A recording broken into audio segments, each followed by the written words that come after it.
Excellency the Governor and his entourage to this solemn meeting.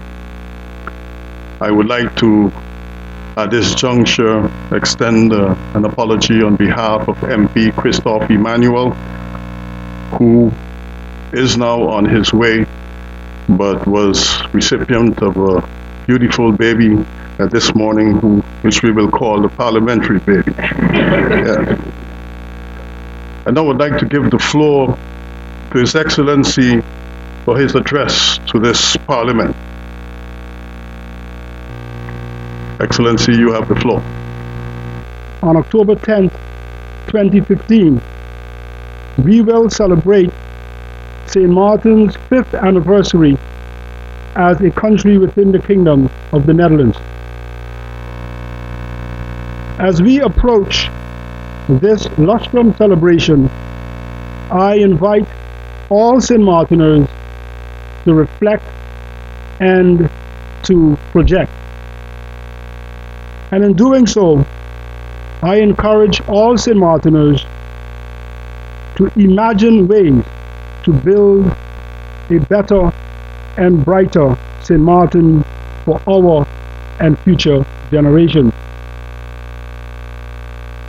I believe that to achieve that we, the people of St. Martin, must work together to strengthen families, to nurture and educate our children, to increase community engagement, and to grow the general interest. Mr. Chairman, members of Parliament, together with government, you have been entrusted with a profound responsibility to serve the public interest on behalf of all St. Martiners. Thus, as we look ahead, I trust that you will carry that responsibility in concert with government to address the variety of challenges our country faces today. Challenges due in part to our changing demographic landscape.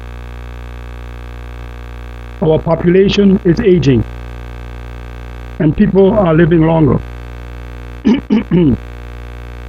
There is an increasing number of single-parent households and an associated increase in the number of lower-income families. Attention is therefore needed to safeguard and promote equality, social inclusion, and social cohesion, as well as to facilitate the necessary support mechanisms. This is especially the case for vulnerable groups such as the elderly, the disabled, youths, and migrants.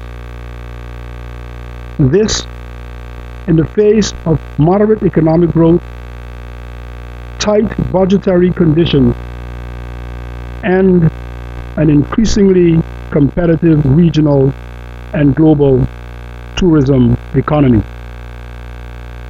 Mr. Chairman, members of Parliament, the government has, based on its assessment of the issues faced by our nation, outlined its policy plans for the coming year.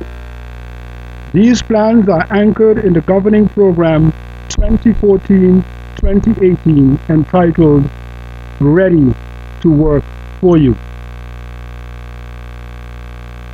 The objective of government's policy agenda is to improve the quality of life of the people of St. Martin.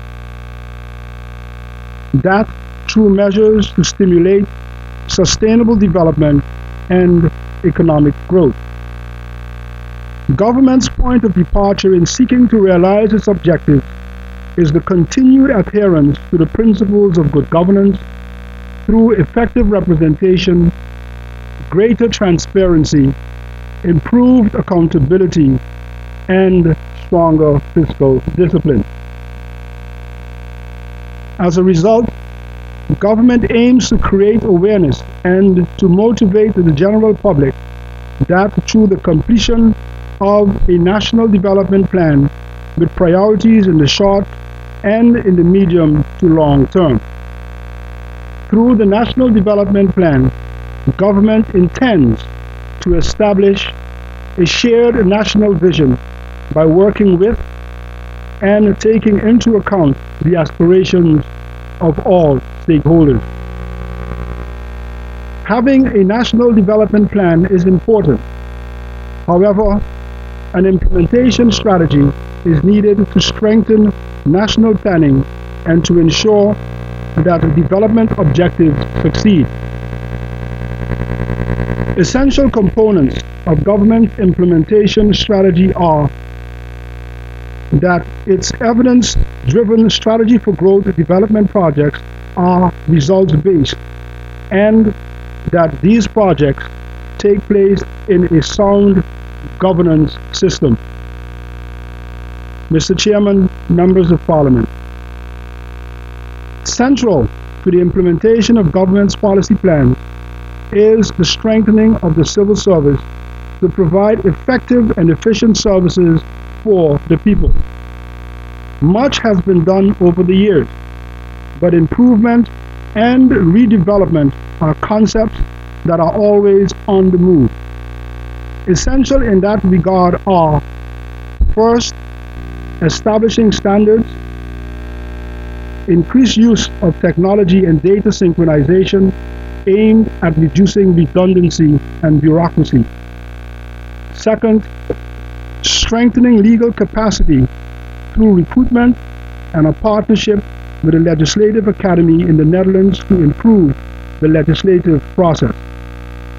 Third, the creation of incentives in support of the brain gain activities. And fourth, the further enhancement of the public service center formula based on the one-stop service provider concept.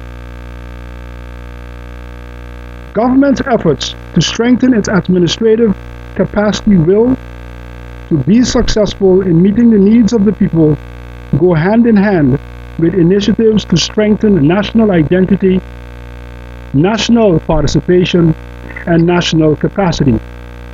In that context, the government will take steps to implement a number of cultural programs. These include 1. Development of a national cultural awareness campaign to teach citizens about the culture of St. Martin, along with support of existing efforts by local cultural organizations. 2. Supporting of programs that create opportunity for talented young artists to contribute to the development of the creative industry. 3. Investing in the national cultural infrastructure by building a Center for the Performing Arts, a national library, a national art gallery, a national museum, and an archaeological center to develop, showcase, record, protect, and preserve St. Martin's cultural heritage. 4. The preservation of and support of our national monuments. And 5. The development, revision, and establishment of the requisite legislation to regulate these programs. Mr. Chairman, members of Parliament, integrity of government has been and continues to be at the forefront of the national debate. Addressing these issues is therefore essential. Government is committed to the implementation of the recommendations of the 4 integrity reports that were published recently. Based on the recommendations, the National Ordinance regulating the introduction of the Integrity Chamber has recently been presented to and approved by you and subsequently ratified. The implementation of the ordinance is one of the priorities of government. In addition, draft laws are being prepared to adjust existing legislation and, where necessary, to introduce executive regulations of the existing laws. The Project Bureau Integrity, as was established last year, is charged with the coordination of the execution of the recommendations. Mr. Chairman, members of Parliament, with the focus on improving the quality of life, government's education, youth, and sports policies will focus on providing quality opportunities for all, with lifelong learning and career development. In 2016, the government, through its education, youth, and sports policies, will place special emphasis on continuous personal development, on capacity building, and on standards and organizational reforms. Government will therefore guide, partner, and support the further strengthening of educational institutions offering secondary vocational education and tertiary education, namely to the NEPA and USM.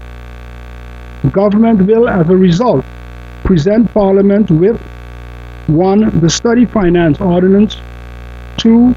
The Higher Education Ordinance, 3. Revisions to the Foundation-Based Education Ordinance, and 4. Amendments to the Secondary Education Ordinance during the 2015-2016 parliamentary year. With respect to the secondary education, government will continue adapting secondary examination requirements to maintain the equivalency of diplomas within the Kingdom. Plans also include the introduction of higher standards within vocational education to ensure that all students leaving secondary education possess the skills required for continued education or to join the labor market on their way to becoming independent, responsible adult citizens.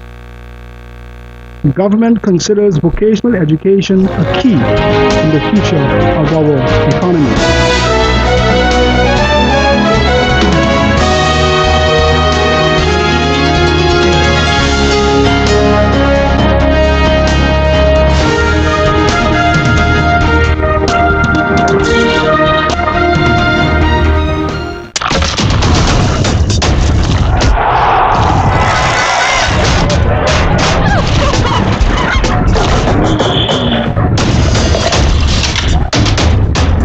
Vitamalt takes care of you. And now, check under the marked caps for a chance to win prizes. More detail on press.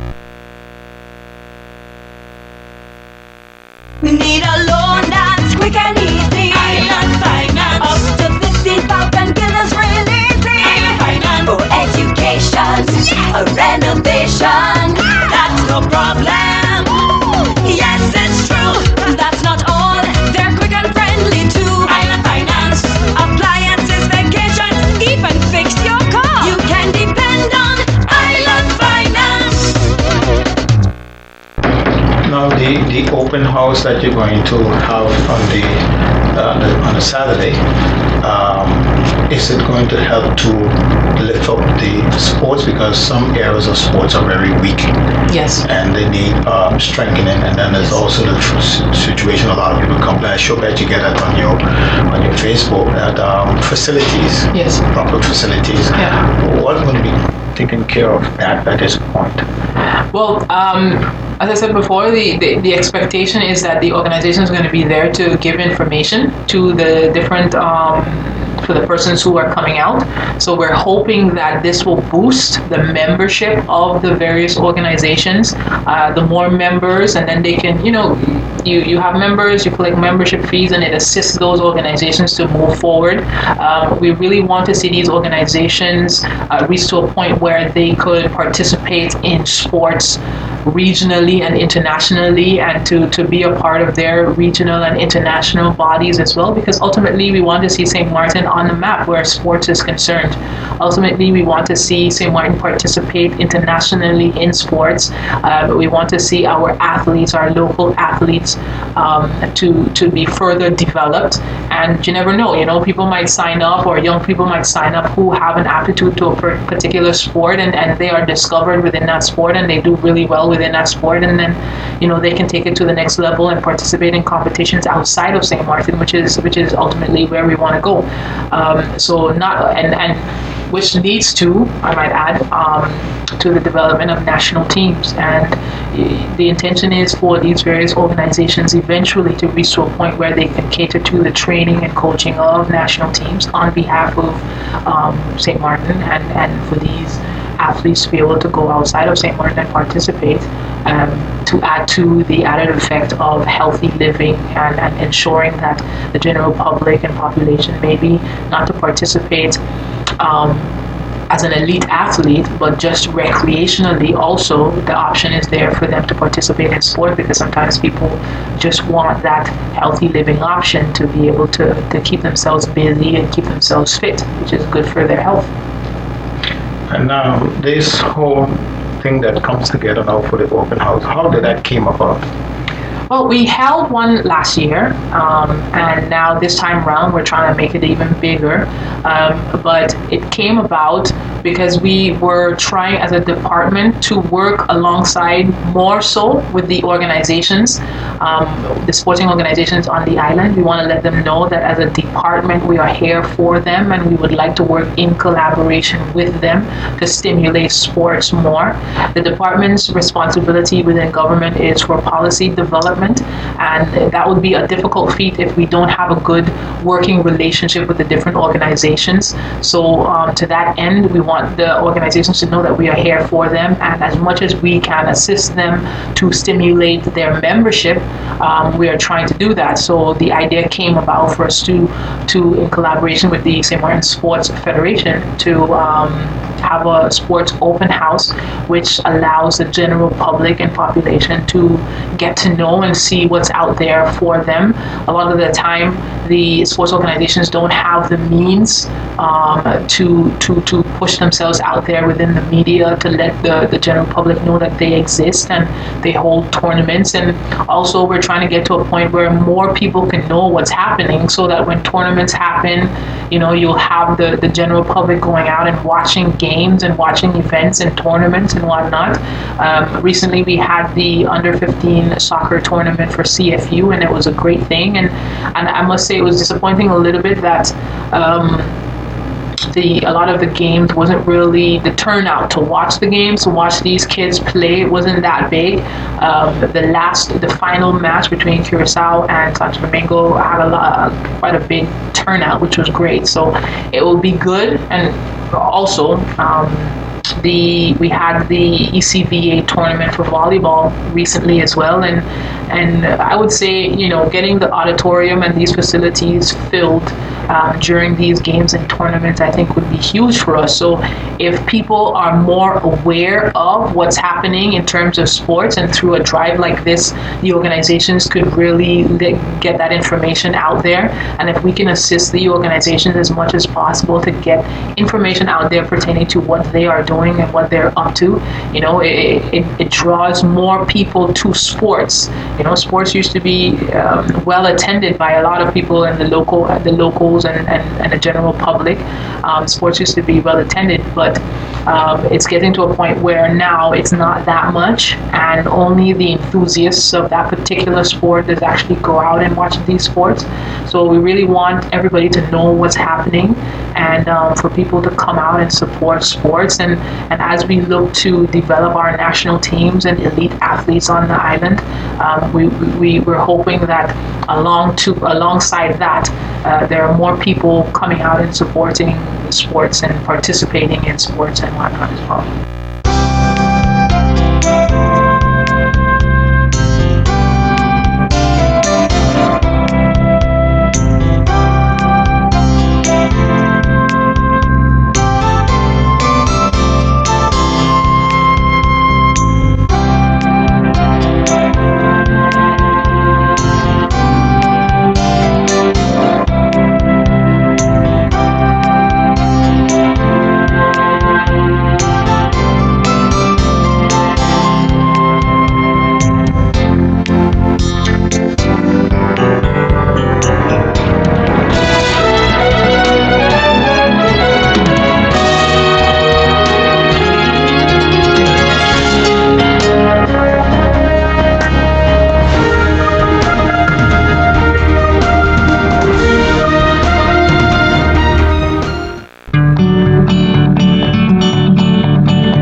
often said that behind every door, possibility awaits.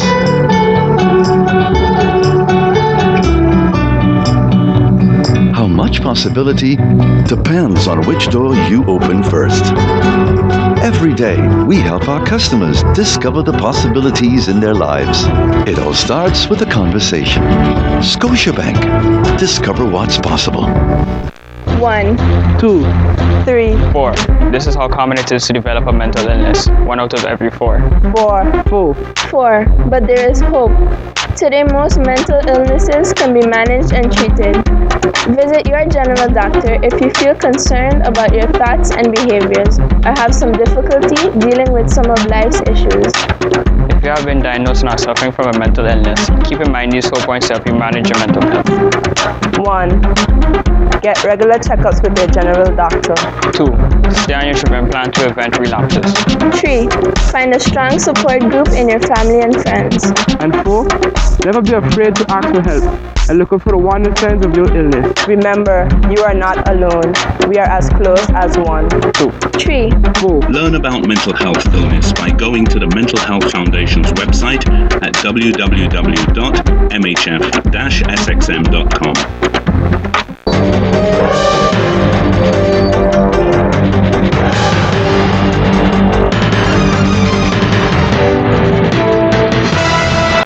We need a loan that's quick and easy. Island Finance. Up to 50,000 guineas releasing. Island Finance. For education, a renovation. That's no problem. Yes, it's true. That's not all. They're quick and friendly too. Island Finance. Appliances, vacations, even fix your car. You can depend on Island Finance. Well, you see, that's why we give this email address. So if you're a customer and you get disconnected, please forward. If you know you pay a bill and you still get disconnected, please forward your complaint to the customer service at nvgb.com. Of course, we have about 21,000 customers. It can be that there are times things does not go the way it's supposed to go. So we need to know that so that we can act on it as quick as possible. There are times we have events where meters get crossed and sometimes the wrong person gets disconnected. It's not that we really want to disconnect you. Maybe we had to disconnect X, but why get disconnected because the meters are crossed? We have so many different things that can go wrong. So that's the reason why we really need to have that communication with you as a customer. So bear with us. We are really trying to help ourselves so we can help you, but we need the customers to help us so we can help them even more. And just the fact that we can have that communication of that open line with you as our customer, that will solve a lot of problems, a lot of miscommunication that goes on sometimes between GEB and its customers. Okay, you talk about the email, but is any, like some people, not everybody's a computer. Okay, we also have phone numbers. You can forward or you can call 542-0570, 542-0571, or 542-6616. And once you get someone online, or we even have our customer service reps up front. If you come also to the office, they will take your complaint, and we have a system in place now where all complaints will be forwarded, as I said, because we are tracking our complaints, and we will solve the situation as quick as possible. And you still have that plan, GB still have that plan that you don't have to come to one place to make your payment. You can go to the different districts that you have GB offices. Well, right now we only have the main office and we have our branch office in Simpson Bay. It is our intention to look for about 2 other locations, but that's something in process. As soon as it's available, we will let our customers know. What I want to share with our community is that for the longest a while, I know that people get upset with us oftentimes. We do understand because we ourselves too are customers, but we ask you to not only bear with us, but help us by giving us information as we try to move this company into the 21st century, moving with technology and trying to accommodate each and everyone as much as possible. And once together we work on this, we will be successful. We will be giving you a good service and you will have that relationship with GB that you will say, oh wow, I can always call GB and GB always call me back if something is wrong. And people wouldn't feel that we are distant. We know we are monopoly. And for that reason why we feel the need that we have to go to you. Because we are monopoly, we need you to know we don't see ourselves as the monopoly. We want to have that relationship with you. For without you, we don't have a job, we don't have a salary.